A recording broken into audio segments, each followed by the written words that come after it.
Good morning everyone, কেমন আছেন সকলে?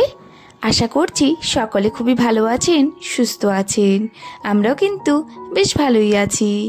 আমার নতুন আরেকটা ব্লগে আপনাদেরকে স্বাগত জানাচ্ছি। আজকে হলো মঙ্গলবার, ঘড়িতে এখন প্রায় বাজে হয়তো সকাল 5:30টার মতো।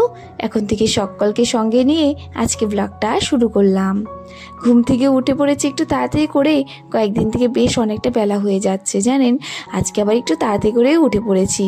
উঠে দেখি এইদিকে 5:30 বেজে গেছে, আর দেরি না করে এদিকে কাজ বাজে লেগে পড়লাম, কারণ ওদিকে মাম্মার স্কুলও রয়েছে। জানেন তো আজকের ওয়েদারটা খুবই সুন্দর।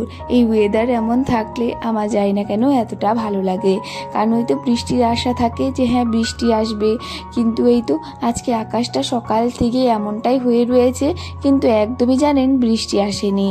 যাই হোক, এইদিকে আমার তো বাসি ঘরগুলো ঝাড় দেওয়া হয়নি, জলদি করে এখন বাসি ঘরগুলো ঝাড় দিয়ে নেবো। ওইদিকে মা আজকে আবার বাসি উঠোনটা ঝাড় দিয়ে ফেলেছে। সকাল সকাল তো মা উঠে পড়ে, বাবাও তো আরও সকালে উঠে ফুল উঠাতে হয়, তো সেই কারণে দুজনে সকাল সকালে ঘুম থেকে উঠে পড়ে। আমারই এখন কয়েকদিন থেকে বেলা হয়ে যাচ্ছে। যাই হোক, আজকে আবার একটু তাড়াতাড়ি করে উঠেছি। ওইদিকে মা উঠে উঠোনটা ঝাড় দিয়ে তারপর ব্যায়াম করছিল। আমিও আর দেরি না করে এইদিকে এই যে ঘরগুলো ঝাড় দিয়ে নিচ্ছি, কারণ ওইদিকে আমার আরও বেশ অনেক কাজ রয়েছে। সেই কাজগুলো কমপ্লিট না হলেও আমার যেন একদমই ভালো লাগবে না। আর সময় মতো এই কাজগুলো আমি ঘড়ি দেখে দেখেই করি জানেন। একটা একটা কাজ ভাবি যে হ্যাঁ এই সময়ের মধ্যে এই কাজটা সেরে নেব। এভাবে করলে কি হয়, আমার নিজের সময়টা বেশ অনেকটা বেঁচে যায়, আর কাজগুলো বেশ ভালোভাবে সময় মতো করে নিতে পারি। যাই হোক, এই তো দেখুন এদিকে প্রায় আমার ঘরটা ঝাড় দেওয়া হয়ে গেছে। এখন আর দেরি করব না।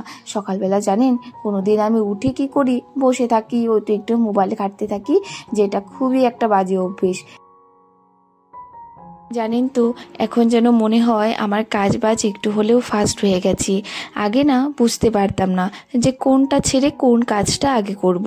এখন যেহেতু কাজগুলো আমি রুটিন করে নিয়েছি যে হ্যাঁ সকালে উঠে আমার এই কাজগুলো করতে হবে, তো শরীরে ঘুম থেকে উঠে একটা আলাদা এনার্জি পেয়ে যায় যে হ্যাঁ এই কাজটা আমার করতেই হবে, বসে থাকলে হবে না। এটা ভেবে ঘুম থেকে ওঠার পর কিন্তু দেখবেন আলাদাই একটা এনার্জি থাকে যে হ্যাঁ কাজ তো করতেই হবে। সেই দিন আর কোনো আলসামি ধরে না। আমারও আজকে ঠিক তাই।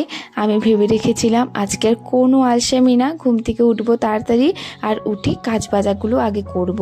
কয়েকদিন থেকে ঘুম থেকে উঠতেও দেরি করছি, আর কাজ বাজে করতেও বেশ অনেকটা আলসামি করছি। যাই হোক, আজকে আর কোনো আলসামি না করে কাজগুলো করে নিলাম। তো এই তো দেখুন ঘরগুলো ঝাড় দিয়ে আমি কিন্তু ঘরগুলো মোছা শুরু করে দিয়েছি। ওই সবগুলো রুম মোছা হয়ে গেছে। এখন এই তো মার রুমটা মুছে নিচ্ছি। মার রুমে খাটের নিচটা আমি চেষ্টা করি প্রায় রোজ দিন মোছার, কিন্তু রোজ দিন বলতে একদিন দুদিন তো কখনো কখনো বাদ চলে যায়। তো তার পরের দিন যেদিন আমি খাটের নিচটা তাকিয়ে দেখবো জানেন একদম সাদা হয়ে রয়েছে। জানি না কেন আমাদের এই ঘরটাতে এতটা ধুলোবালি ঢুকে, মানে দরজা জানালা আটকানো থাকলেও তাও ঢুকে থাকে। আচ্ছা, যাদের বিল্ডিং রয়েছে তাদের ঘরে কি এত ধুলাবালি ঢুকে? আমাদের ঘরে কিন্তু ভীষণই ঢুকে।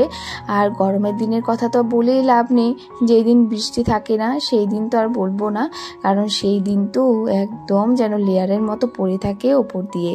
তো যাই হোক, ওই তো দেখুন এইদিকে আমার কিন্তু ঘরগুলো মোছা হয়ে গেছে। আর এখন এই তো গাছগুলো যে ছিল আমার, যেটা আমি একদম ঘরের সামনে রেখে দিয়েছি, মানে আমাদের রাস্তার সামনে, সেই গাছগুলোতে আগে জল দিয়ে নিলাম। আর এই তো দেখতে পাচ্ছেন এই গাছটা আমি বাড়ি থেকে এনেছিলাম, দুটোই গাছ, যেই দুটো গাছে ফুল ধরেছে এই দুটো গাছ আমি বাড়ি থেকে এনেছিলাম। চারাটা এত ভালো হয়েছে, ছোট গাছ কিন্তু ফুল ধরে গেছে জানেন। আমার তো ভীষণই ভালো লাগে, আর বেশ কয়েকটা কলিও এসেছে। ওইদিকে ঘরটর মুছে আমি কিন্তু স্নান করে তারপর মামামকে ডাক দিয়ে দিয়েছিলাম। ওইদিকে আমি ভাতটাও বসিয়ে দিয়েছিলাম। তো এই তো এদিকে তো মামার আজকে একদমই ঘুমটা ভাঙছে না। দেখুন ওকে নিয়ে আদর করতেই হচ্ছে। কতবার করে বলছি মামাম একটু জল খেয়ে নাও, তারপর জলটা তো জোর জবরদস্তি একটু খাইয়ে দিয়েছি। এখন আর এই তো ব্রাশ করতে একদমই চাইছে না। আজকে একদম মানে ঘুম থেকে উঠবেই না, ও টেনে টেনে উঠাতে হয়েছে। কিন্তু এই তো স্কুলে যাওয়ার জন্য এখন আর একদমই কান্নাকাটি করে না, প্রথম প্রথম কান্নাকাটি করেছে, স্কুলের কথা শুনলেই মনটা খারাপ হয়ে যেত, তখনই কান্না করতে থাকতো। কিন্তু এখন আর কোনো কান্নাকাটি নেই জানেন। এখন যখনই বলবো স্কুলে যেতে হবে তখন বললে ঠিক আছে মা চলো স্কুলে যাব, এভাবে বলে। এখন কোনো কান্নাকাটা নেই।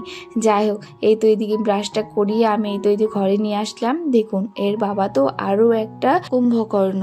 দেখুন তো এতটা ঘুমাতে ভালোবাসে ও, কি বলবো, সারাটা দিন যদি ওকে বলে কেউ যে ঘুমিয়ে থাকো শুয়ে থাকো তাহলে সে ওটাই পারবে, সারাটা দিন শুয়ে বসে কাটিয়ে দিতে পারবে।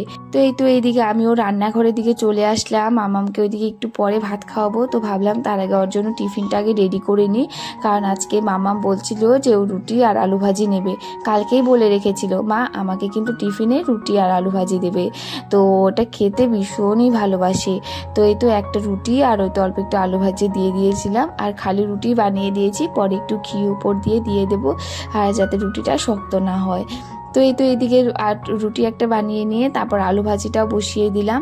এখানে আলু ভাজিটা বসিয়ে লবণ হলুদ দিয়ে ঢেকে রেখে দিব। আর ওইদিকে এখন মামুনকে যাব খাওয়ানোর জন্য। আজকে সকালে সেদ্ধ ভাত করেছিলাম, ওই তো সমস্ত সবজি দিয়ে আর ডাল ছিটিয়ে বানিয়েছিলাম, তেমন একটা ঝামেলাও নেই, তাড়াতাড়ি করেও হয়ে যায়, আর আলাদা করে কোনো মানে সেদ্ধ মাখতে হয় না আর কি।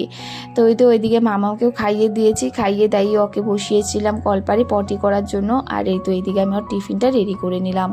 মাম্মাম স্কুলে যাওয়ার আগে ওকে চেষ্টা করি যাতে ও পটিটা করে যায়, কারণ সকালবেলা একটা অভ্যেস থাকতে হয়, নয় আমার না খুব টেনশন হয় যদি স্কুলে যাওয়ার পর পটি লেগে যায়। জানেন ওর যদি পটি লাগে ও কখনোই বলবে না, চুপচাপ করে থাকবে, হয়তো ও প্যান্টেই করে দেবে এমনটা আর কি। সেই কারণে আমি চেষ্টা করি ও যাতে ঘরে থেকেই করে নিয়ে তারপর যায়। আর যেই দিন থেকে ওকে স্কুলে দিয়েছি সেই দিন থেকে দেখছি মামাম সকালবেলায় বেশিরভাগ পটিটা করে।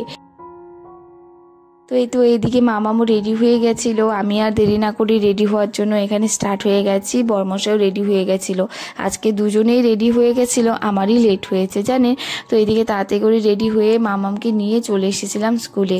যখন মামা স্কুলে যায় না মনটা কেমন একটা করে। ওই তো ছোট্ট একটা বাচ্চা মেয়ে, আমার ছোট্ট সোনাটা দেখুন কিভাবে স্কুলে যাচ্ছে, এটাই ভাবলে কেমন একটা লাগে। যাই হোক, আজকে ছিল মঙ্গলবার, সেখানে একটু মন্দিরে গিয়েছিলাম, হনুমান মন্দিরে। আজকের পুজো দিনই ওইখানে এমনি একটু দর্শন করে প্রণাম করে তারপর চলে এসেছিলাম। তো এইদিকে আমরা বাড়িতে চলে এসেছি। আসার পর বরকে ভাতটা দিয়ে দেওয়ার পর আমি তো বাসি বিছানাটা উঠানো শুরু করে দিয়েছি। আমার এই একটা টেনশন যে কখন এই বাসি বিছানাটা উঠাবো। জানেন এই যতক্ষণ বাসি বিছানাটা না উঠাবো আমার একদমই ভালো লাগে না। তো এই কিনারের রুম কখনো কখনো আমি ভুলেও যাই যে হ্যাঁ বিছানাটা রয়েছে, তোলা হয়নি। তো সেই কারণে যতক্ষণ এই বিছানাটা না উঠাবো অতটুকুন এই শান্তি নেই। আর কালকে রাত্রে মামাম কি করেছে জানেন, এই সমস্ত বালিশ টালিশ নিয়ে বিছানাটার উপরে খেলা করছে। তো সেই কারণে সব কিছু উলট পালট করে রেখে দিয়েছিলাম, রাত্রে আর গুছানোই হয়নি। তো এখন এই তো ভালো করে একটু গুছিয়ে গাছিয়ে রাখছি। মামামের এখন কয়েকদিন থেকে দেখছি একটা অভ্যেস যে ও রাত্রি হলে কি করবে, ওর দাদুর ঘর থেকে আসবে খেলে, তারপরেই তো যে বিছানার ওপরে ওর সব খেলনা নিয়ে বসে থাকবে। আর আমারও তখন আর বিছানা করতে ইচ্ছে করে না, তখনও মনে হয় যে একটু হ্যাঁ খেলা করুক তারপরে বিছানাটা করব। ওই তো একটু খেলা করতে দিই, তারপর তো আরও ছাড়েই না খেলনা।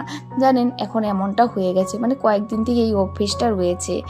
তো ওই তো ওইদিকে বিছানাটা গুছিয়ে আমি আর দেরি না করে রান্নাঘরের দিকে চলে আসলাম। রান্নাবান্না সেরে আবার যেহেতু মামামকে আনতে হবে, তো চেষ্টা করি তাড়াতাড়ি করে একটু রান্নাবান্না সেরে রেখে যাওয়ার। তো মামামকে স্কুলের থেকে নিয়ে আসার পর আমার শরীরে যেন একদম এনার্জি পাই না, তখন আর আমার কোনো কাজে হাত দিতে ইচ্ছে করে না। সকালবেলা আমার সব কাজ করে নিতে পারবো, কিন্তু একটা সময় এমন হয় যে হ্যাঁ আমার কোনো কাজ আর করতে ইচ্ছে করে না। ওই তো যেদিন মামামকে স্কুল থেকে নিয়ে আসবো, মানে যখন নিয়ে আসবো আর কি, তারপর আর আমার কোনো কাজে হাত দিতে ইচ্ছে করে না। তো সেই কারণে সকাল সকাল এই কাজগুলোই তাড়াতাড়ি করে নেওয়ার চেষ্টা করি। রান্নাঘরে একটু তাড়াতাড়ি করে চলে আসি যে রান্নাটা সেরে রেখে যেতে পারি, কারণ ও আসার পর আবার ওকেও সময় দিতে হয়, তখন রান্নাবান্না করতে গেলে অনেকটাই চাপ পড়ে যায় নিজের উপরে। আর বেলাও হয়ে যায়, কারণ সময় মতো আবার ভাতটাও তো দিতে হবে, কারণ বাবা আবার সময় মতো ভাতটা খায়, বাবার আবার ওষুধ খাওয়া রয়েছে। তো সেই কারণে এই সব কিছু মিলিয়ে গুছিয়ে কাজগুলো করে রেখে যাওয়াই ভালো। তো চেষ্টা করি রোজ দিন যে আমি কাজটা করে রেখে যাওয়ার, যেমন রান্নাবান্না করে রেখে যাওয়ার। আর সকালবেলা ঘরটা মুছে ফেলি বলে আমার আরও একটু সুবিধা হয়েছে, নয়তো কি হয় সব কাজ একসঙ্গে করা একদমই অসম্ভব ব্যাপার।